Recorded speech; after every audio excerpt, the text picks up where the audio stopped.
Hello বন্ধুরা, কেমন আছো? সবাইকে শুভ সকাল। আজকে একটা রেসিপি রান্না করব, তাই ভাবলাম তোমাদের সঙ্গে শেয়ার করি। আমি এটা ভালো খাই, কিন্তু তোমাদের দাদা এটা ভালো খায় না একদম। কিন্তু তাই বলে কি খাবো না, বলো বন্ধুরা? তার প্রথমে যেটা করছি সেটা পেঁয়াজটাকে খুব ভালো করে কেটে দিচ্ছি, কুচি কুচি করে। তারপরে আর এটা না ঝাল ঝাল করে করলে বেশি ভালো লাগে খেতে।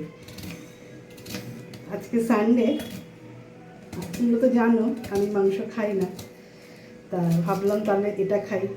এটা খেলেও তো কিছুটা মাংসের মতন মানে আশাটা পূর্ণ হয়। দেখো একদম পুরো সরু সরু করে পেঁয়াজটাকে কেটে নিয়েছি।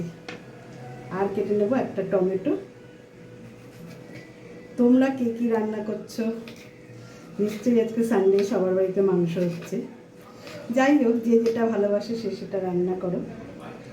আর তোমরা যে আমার এই চ্যানেলটা দেখছো যখন যা ইচ্ছে এবং অনেক ভালোবাসা দিয়েছো, তার জন্য তোমাদের আর একবার ধন্যবাদ।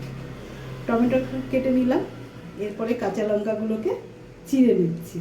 ঠিক আছে, তোমাদের সবাইকে ধন্যবাদ। তোমাদের আমি রোজকার মতন আজকেও বলছি, যদি কারো চ্যানেল থেকে থাকে আমাকে কমেন্ট বক্সে জানাতে পারো, আমিও তোমাদেরটা লাইক কমেন্ট শেয়ার করব। ছোট বড় সবাই যারা আমার চ্যানেলটাকে দেখছো তাদের সবাইকে ধন্যবাদ এবং অনেক ভালোবাসা। আর এই রান্নাটা করতে করতে মনে পড়ছিল যে আমার বোন, দিদি, আমরা সবাই এটা ভালো খাই। তা খুব বেশি করা হয় না, কেন এত সময় লাগে আর ভালো না পেলে কেনা হয় না। যাই হোক, এগুলো আমার কাটিং করা হয়ে গেছে। এবার যেটা তোমাদের দেখাচ্ছি, দেখো এটা কি বুঝতে পারছো? এটা হচ্ছে লোটে মাছ। চলো এবার এগুলো কি করি দেখো। ভালো করে ধুয়ে আগে জল ঝরিয়ে নিয়েছি, একদম যেন একটু জল না থাকে। প্রথমে আমি যেই মাছগুলো ধুয়ে রেখেছি এগুলো বোলের মধ্যে ঢেলে নিয়েছি। দেখো একটু জল নেই, কেন আমি এরকম ঝাঁঝরি বাটিতে রেখে দিয়েছিলাম ধোয়ার পরে, তার জন্য এক ফোঁটাও জল নেই। এরপরে দিয়ে দেবো আমি পেঁয়াজ কুচি, তারপর দিয়ে দিচ্ছি টমেটো, তারপর দিয়ে দিচ্ছি চেরা কাঁচা লঙ্কা। এবার দিয়ে দিচ্ছি একটু কাশ্মীরি লঙ্কার গুঁড়ো আর এমনি প্লেন লঙ্কার গুঁড়ো অল্প দিয়েছি। এবার দিয়ে দিচ্ছি হলুদ গুঁড়ো। কাশ্মীরি লঙ্কার গুঁড়োটাই আমি বেশি খাই, এমনি লঙ্কার গুঁড়োটা খাই না, আজকে একটু অল্প দিলাম। এবার দিয়ে দিচ্ছি আদা রসুনের পেস্ট করে রেখেছিলাম।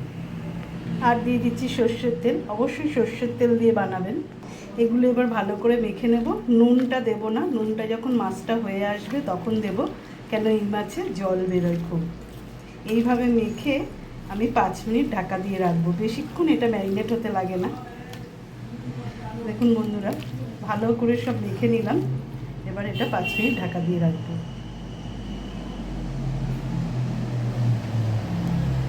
কড়াইটা বসিয়ে দিয়েছি, আগে থেকে যেহেতু ম্যারিনেট করা রয়েছে তাই এটা ভেজে দিয়েছি। অনেকে এর মধ্যে আলু খায়, তাহলে আপনারা আলুটা ঝুড়ি ঝুড়ি করে কেটে আলুটা ভেজে আগে তুলে রাখবেন। আমি যেহেতু আলু খাই না, সেই জন্য মাছটাকে ডাইরেক্ট দিয়ে দিলাম।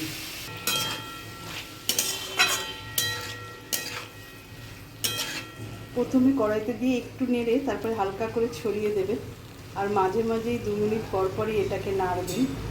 দেখুন বন্ধুরা, 2-3 মিনিট পরই জল বেরোতে শুরু করেছে, কিন্তু খুব বেশি জল বেরাবে না, পেঁয়াজ আছে বলে তাই। কেন আমি মাছটা অনেক আগে জল দিয়ে জল ঝরিয়ে রেখেছিলাম বললাম না, সেই কারণে অল্প জল বেরাবে।